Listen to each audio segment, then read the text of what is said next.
Okay. I nervous to watch you. Hi everyone, I'm so glad y'all got to make it. How was your drive here today? Great. Yeah, short? Yeah. Good. Anybody get lost? No. No? Okay, awesome. Well, my name is Gigi and I am going to be the facilitator for this group today. Before we get started and we introduce each other, I know none of you have met yet, I just want to go over a quick outline of what this group is about and to make sure that we're all on the same page. Of course, if you have any questions, let me know. But this group is specifically for women in ministry. I am going to sit back to see you all a little better. This is a group that supports women in ministry because there's many challenges, unique challenges that women face in general in life. And coming in ministry, and from what I hear, you're all involved in the smaller churches, which has its own set of unique challenges. We're here to be able to build some support for each other. I want to start off with some rules. The first and the most important is confidentiality. I want to make sure you all know what confidentiality is. It means what is said in this group stays in this group. And so what we talk about here, you can talk about with each other in this room, but don't take it outside to be able to protect the other person.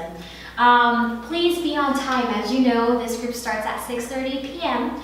every Wednesday, and so please make sure to be here on time to respect others' time as well. And then I want this to be organic. I want us to be able to chat. So if you want to share something, you don't have to raise your hand and wait, but I would like for us to be respectful and wait until the other person is done speaking.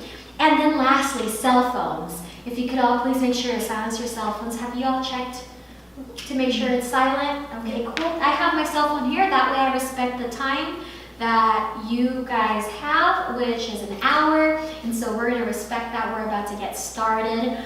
And does anybody have any questions? No? Okay. Well, let's start off by introducing ourselves. Before we introduce ourselves, I do have this right here, and this is in case I need to take any notes of what you guys are saying because I want to touch back and the conversation to go toward that route. So just so you know, that's what it's for. If you don't feel comfortable, you can make sure we can chat afterward, and I'll dispose of this. I won't be sharing with anybody. It's just for the sake of conversation. So I would like for all of us to introduce yourself, what ministries you're currently involved in, and how you are currently feeling about ministry, and why. So I'll start off first. I know I'm a facilitator for the support group, but I'm also involved in ministry at my church. So my name is Gigi Gomez, and I'm currently involved with our finance department at my church. I feel like it's something that is doable for me in the season that I'm in, and so it's been good for me. And now it's up to you. My name's Jessica, and my husband's the pastor of a church, and I lead with him. It's been an interesting learning experience, but a privilege to be able to do for the Lord. Cool. Thank you, Jessica. Let's see. Next, I'm Michelle. And let's see, I'm in charge of guest services in our church, which means greeters and hospitality and parking, and sometimes I help in kids' church. Okay. And how are you feeling about ministry? Good. I'm looking forward to Easter. Awesome. I am Katie. I wear a number of hats at my church as far as ministry goes, but I would say my two biggest ones would be I assist my pastors and their assistant, and then I lead the communications department. Okay. And how I feel about that, it can be busy, but I enjoy it. Okay. Thank you. My name is Polly, and I work in the finance department, and I work in kids' church in our church. The finances is easy and fun. I love that kind of stuff. The kids' church is a little bit more challenging, it definitely makes you think through things a little bit more and strategize a little bit more. It's a little bit more difficult. Yeah, okay. So, I'd like to touch base on challenges to start off. What are some of the challenges that you have faced let's start from here to a year ago. What are some of the recent challenges you have faced? It could do with anything, but of course ministry. I just recently started working with the kids, and that was challenging because my kids are all grown up and the activity level of my house is way down. So I'm not used to that level of activity and sound. Yeah. And so I was fairly traumatized the first time. And I'm recovering because I feel like that's what the Lord wants me to do right now. And it's getting better. So yeah. Okay. So I think I actually take the level of the whole place down a notch. Yeah. Because I don't go that. Yeah. I don't go there. So, I have one question. What do you think is making it better? Oh, just my expectation, I think, and my resolve to be there. So I'm going in there intentionally with a good attitude, and yeah, that's all. Okay. Thank you.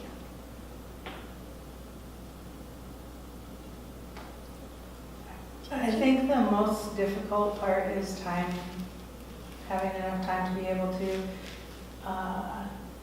meet with everyone that wants to be met with, and to have time for your family and your businesses and what have you, to have time for all of that and be able to prioritize the right time to meet with people when that need is there. That's the most difficult, because there's things pulling you in different directions. So. Yeah. So I noticed that you ladies are nodding your head almost as if you have experienced the same thing. Am I getting that right? Yeah. It feels like, at least for me and probably for some others, it feels like you're almost always on. You don't have like necessarily time off. It's like I always have to, be mindful of what you're doing for church, or am I doing this preparing for Sunday, or things like that. So it consumes your whole life. How about you, Katie? What do you have to share about that? About time management. I have had to learn that skill, and I've had to learn it quick. Yeah, I guess that kind of ties in with burnout. I used to do that. Like I'd work hard, and in the end of the week I'm just like, I can't even think, I can't make decisions, I just need everyone to leave me alone. So I've had to learn how to manage my time a lot more wisely in order to be able to be, I guess, function in that leadership position and kind of help support those that need the support during the week. Have any of you experienced burnout? Yeah. I think, there's seasons, I guess. It's like I will think I can't run at this pace anymore, and I will get to have, a season of rest will come right after that. And so I think there's times where, I can run really fast and I can get a lot done, and I am able to have a multitasking schedule, and there's sometimes where the Lord says, no, you need to focus here, and this is what you need to do, and you need to rest. Yeah.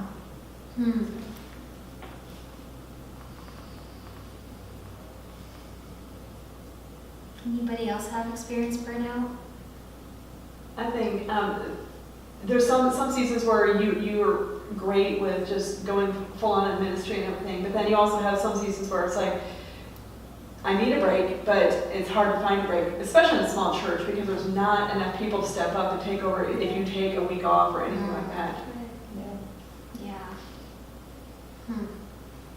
I think what I'm noticing here is that being in a small church, I know it may sound kind of obvious, but having a small church makes it harder to take time off, which means that in essence, you have to be more diligent about the time you do give to ministry. to be able to have a weekend where your brain actually works. Right? Right? Yeah. Mhm. Okay. Okay. So let's continue the conversation about time and time management. What have you found that works for you?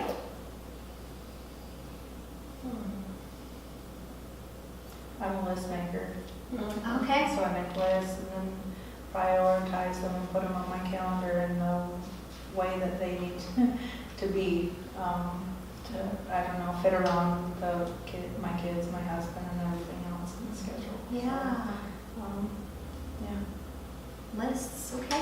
Cool. I put everything on my calendar. I mean, I have to put everything on a calendar, even if I'm going into work or staying home from work or somebody's doing a drop off at my house. I have to put it all on my calendar. If I don't, I'm just gonna be messed up. Yeah. Yeah. I completely understand. I also put everything on my husband's calendar too, so so that him and I are in sync in our schedules moving forward. And so if I manage our family calendar, that makes things smooth for us all. Hmm. Yeah. That's great. That's great. I'm also a lister, Mhm. but I find I need to like, okay, this is the set of things I'm gonna get done on this day. This is the set of things I'm gonna get done on this day, because my lists get very long very quickly and it's overwhelming. So I have to kind of make them like mini lists for day by Right. day instead of week. That's great. Yeah. I like the sense of accomplishment when you get to check off things. Yeah. That's the best part. Yes. Have any of you ever done this with your list where you accomplish something and it's not on your list? And you put it on. So you put it on just to check it off. Well, I think part of that's just so I know where my time went, you know, because if I just look at it, it's like, okay, that didn't take that long. It's like, well, there I did more than that. There was other stuff in there, so I kind of know where my time went. Yeah. So, what other challenges have you faced? I know, Katie, you mentioned time.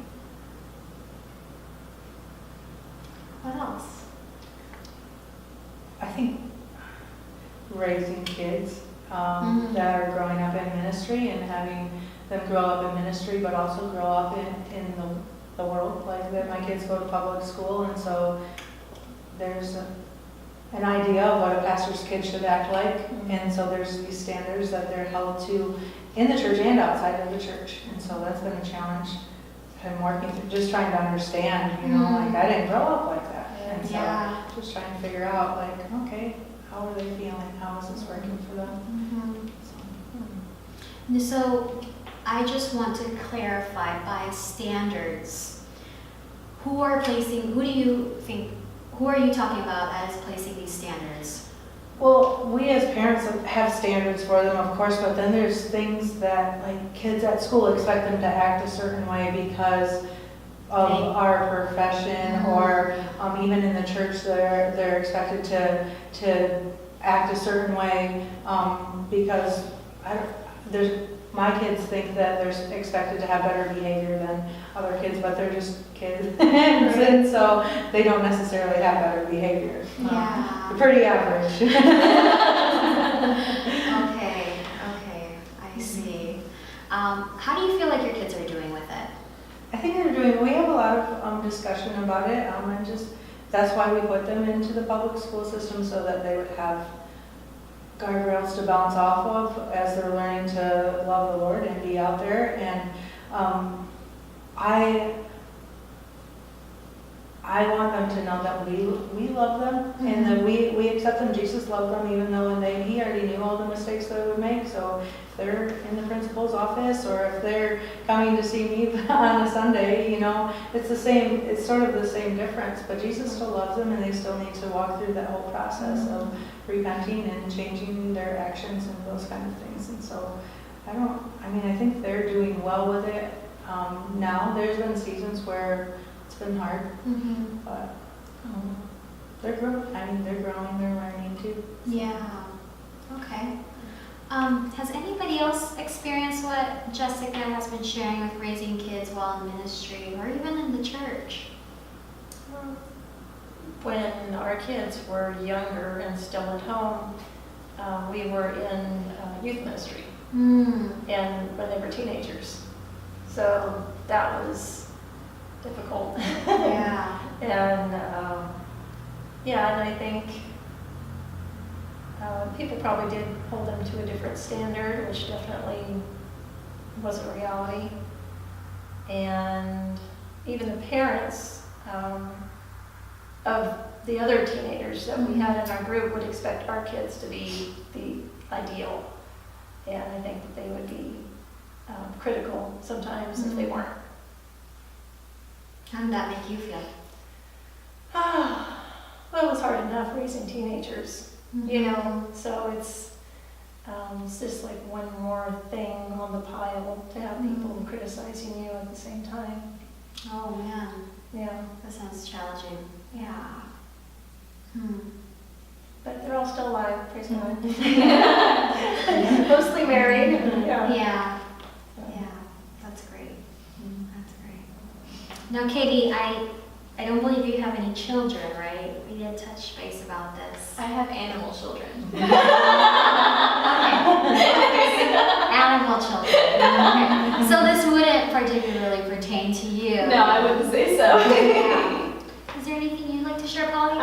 For me, I guess when you're talking, I came at it from a different perspective. I was a Christian school principal's daughter, and so my dad was incredibly harsh on me and my brothers and sisters, and so we were set to a really high standard by my parents. Oh, wow. And so that was difficult from the child's perspective. Yeah. But I guess one of the things as a parent myself is I guess I'm constantly wondering how people see me as a parent, because I have some of my kids who are helping in a ministry, and then I have one that just can't seem to get his life figured out right now. So so there's some of that too, and you kind of wonder if you've been a failure as a parent sometimes.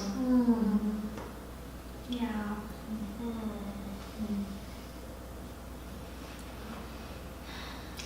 And I want to go a little deeper with this. Have you felt like anybody has shown judgment toward you as a mother at church? I don't think so. A lot of it's just me. But in the Bible, it says that leaders in the church should be able to control their own house, things like that, and so, you start looking at yourself, am I even really, should I be here because of that? I remember that exact verse really beat us up when we were going through a time when our kids were not doing right and we were in leadership. And it's like, okay, if you can't even get this under control, then how can you lead? And yet we did, and at one point we did pull back from that ministry, not from going to church or doing other things, but I know other people that are pastors where their kids were not doing right at one point or another, and it would have been tragic if they would have pulled back from ministry. It would have affected a lot of people. So, I don't know, I think if you're going to elevate someone into a position and they're in that kind of season, I probably would say maybe wait a little longer. But if you're in that season and you're already in ministry, it would be a loss for us, for the rest of the body of Christ to miss out on what each part brings, even if everything isn't perfect. And I think we're all people. We all have issues. We have things that we're working through, whether you wear them on your sleeve or you don't. Everybody's walking through things, and I think that it's good for people to be vulnerable and to, even as a leader, to say, hey, I'm walking through this, because then people realize, oh, they're believing the Lord for these things too. They're walking by faith, not that you just wake up in the morning and everything's perfect and everything goes right. You're able to be related to. And so I think that that's a good thing, to be vulnerable. Not that I say air out everyone's dirty laundry, but that it's good to be vulnerable with people and let them know, hey, I am struggling with this, I am walking through this. And so, I don't necessarily think that, especially in the church, there should be a safe place for people to come and have people come up and say, okay, we're gonna walk with you through these things, you know, or I've done that before, or you know what I mean? And be able to help out. Yeah. I noticed that there is a connection here between what you have already walked through and what you're walking through. And even, I'm not saying you're going to, but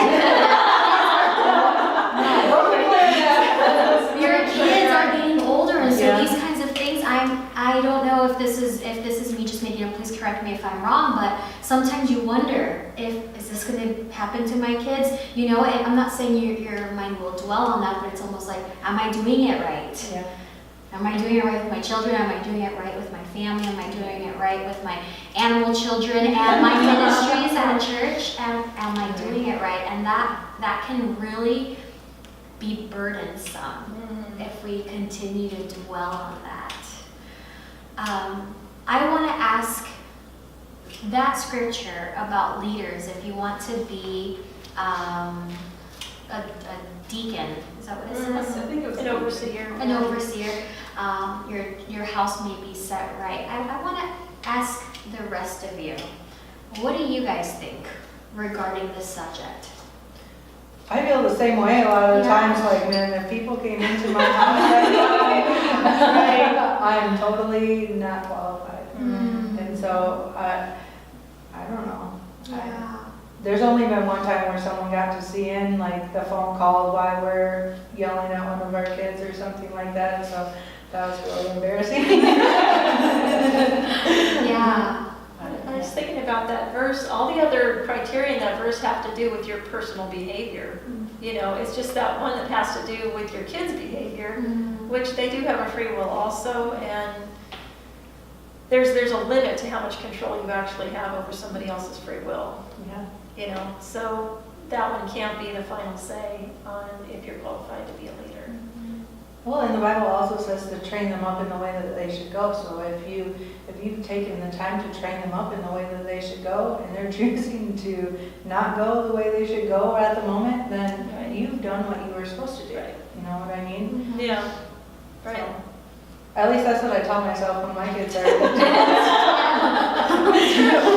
That's true. Yeah. Holly, do you feel like you can be vulnerable in the church about things like this? To quite a few of the people in my church, yeah. Are you? To some, there's some of the women that I actually, get to spend a little bit of time outside the church. But, you don't really want to talk about things like that in church. So, you have to be able to meet with people outside the church in order to really share anything personal like that. May I ask why you don't want to talk about those things? Why did you say that phrase, like you don't want to talk about these things at church? First of all, there's usually not enough time. Okay. But then the other is, you don't want to see somebody, you don't want somebody to see you having an emotional breakdown in front of the whole church. So, Yeah. I mean, and especially for a leader, if you're a leader and you're just a mess in front of the church, like, are they really that, are they really going to lead me? Are they any better than me? Or, it's not that I think I'm better than anybody, but, I have to have something to give. So, let me go a little deeper with this. If a leader at your church were to break down like that, what would your thoughts be toward that person? They were to just share the same thing that you're going through, let's say, so there's a point of relation. What would your thoughts be? I guess it would depend on the situation. I mean, if they're leading something and all of a sudden they just have a breakdown while they're leading something, that might, they might be too stressed or something like that. But, you know what I mean? There's an appropriate time and a place to do some things. But if you're just like, having a conversation while you're at church, then, it's understandable. And,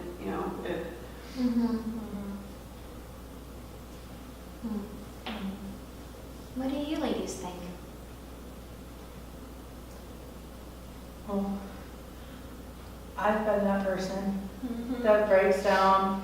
I remember one instance in particular, while I was in youth ministry and I figured out my sister wasn't walking with the Lord, and I just broke down. We're teaching these kids all of this, and I like was bawling my eyes out because I thought my sister was going to hell, and the leader had to like I was one of the leaders, but one of the leaders had to come minister to me in front of the kids because I was such a mess, and so but I needed that at that time, and so I think the Lord, I don't know, I didn't feel any shame or anything in it. I needed to be ministered to at that time, and so I'm in the house of the Lord. If I need to be ministered to, if I'm falling apart, there's someone there that the Lord has sent to minister to me.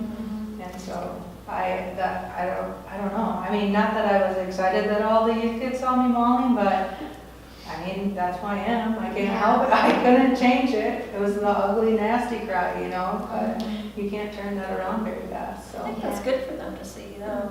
I mean, they can see that this is a safe place, Yeah, but they don't have to have it all together all the time, Mm. yeah. you know? So Yeah. you're leading by example. Yeah. By losing it. Yep, yeah. Mhm. And in essence, it's what you shared with her, what she shared with you. Yeah. Yeah.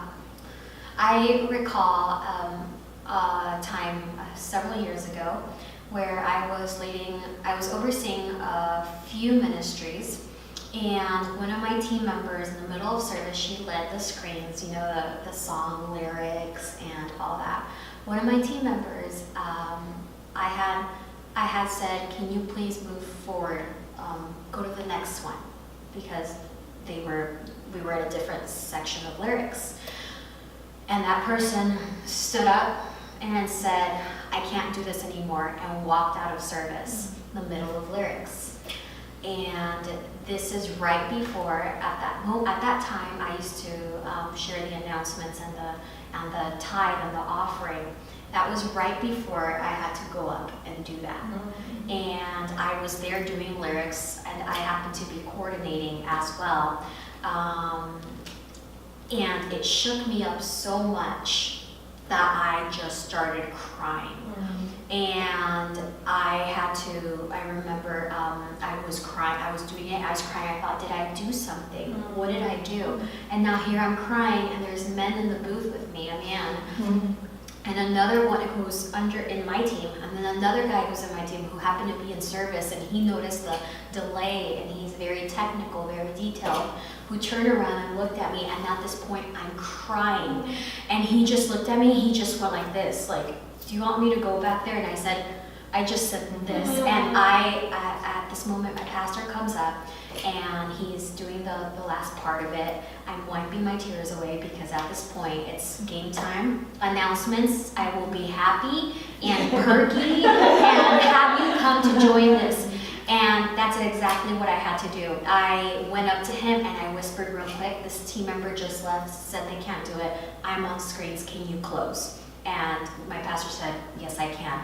And at that moment, I had to fight, do not cry, do not cry, do not cry, while I'm trying to read and trying to be perky all at the same time. And it was such a challenge. And I went back to the tech room, and I cried the rest of the service. I was there and I just cried because I could not stop because I felt so bad. And it was a moment where I was very vulnerable because you don't just, it doesn't, even though we're in a church, it doesn't feel right to show that side of you. Because you should have it all together. Because we should, if something happens, we should be able to fix it and it'll be okay. And I wonder, because I've wondered this for myself, is this something that we feel like the church is holding us up to because of our roles? Or is it something that has to do because we're females? And maybe something have to do with how men... He went and, yeah. He probably, some fisherman probably came to the shop. He just reacted the whole time. I'll stop it. So, sharing about how we have felt at the church, and Paul, you mentioned earlier, there are certain people that you have opened up to here at church, but you don't really, we'll talk about those heart issues out until you're outside of the church. Same people, but just outside of the church. That seems to be your support circle, right? Yeah. I want to talk about that a little more. How supported do you feel by people who are within the church? This can be a very vulnerable subject. Sometimes it can feel lonely. If it's something, I don't know, I guess some things are harder to share. I'm okay with crying in front of people, but even recently I've walked through some health situations that have been hard to share with people and let them in on. And so that's not something I want to stand up on stage and tell the whole congregation. And so there's select few people that you allow to come in, and people that are actually going to speak the word to me, I guess.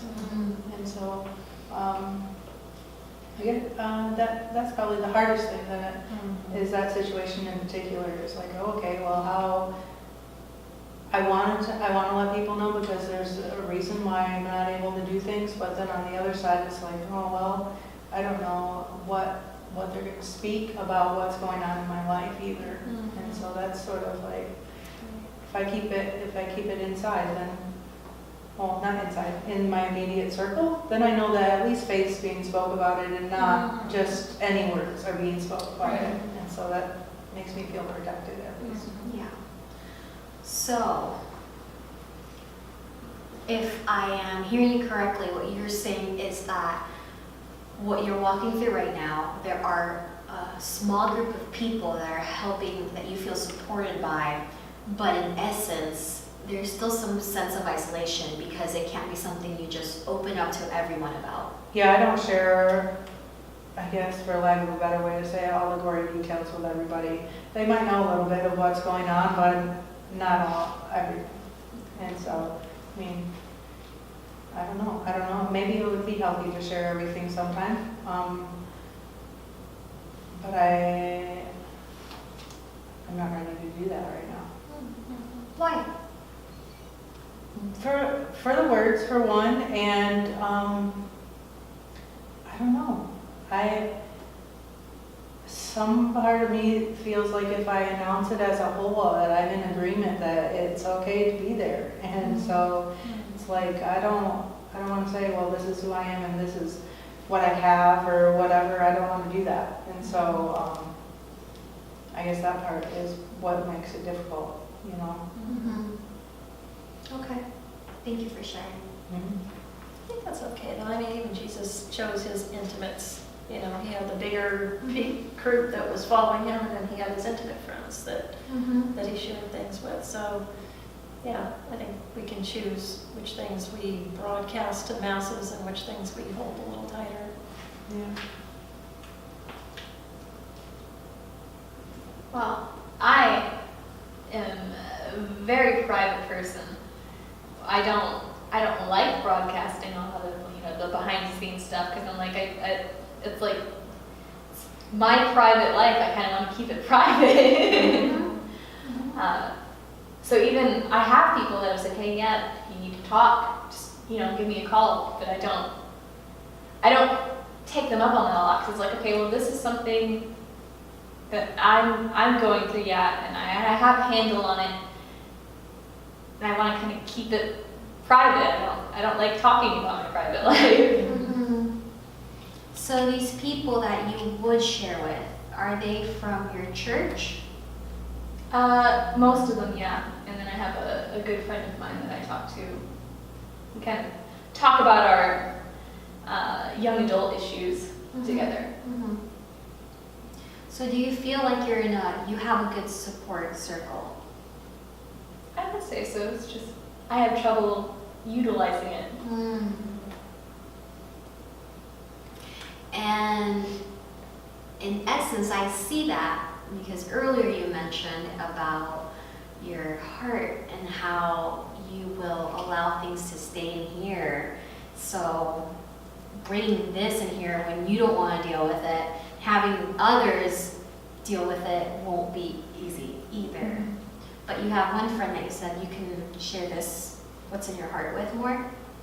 Yeah, I definitely don't share everything with her because I'm not sure how strong a Christian she is.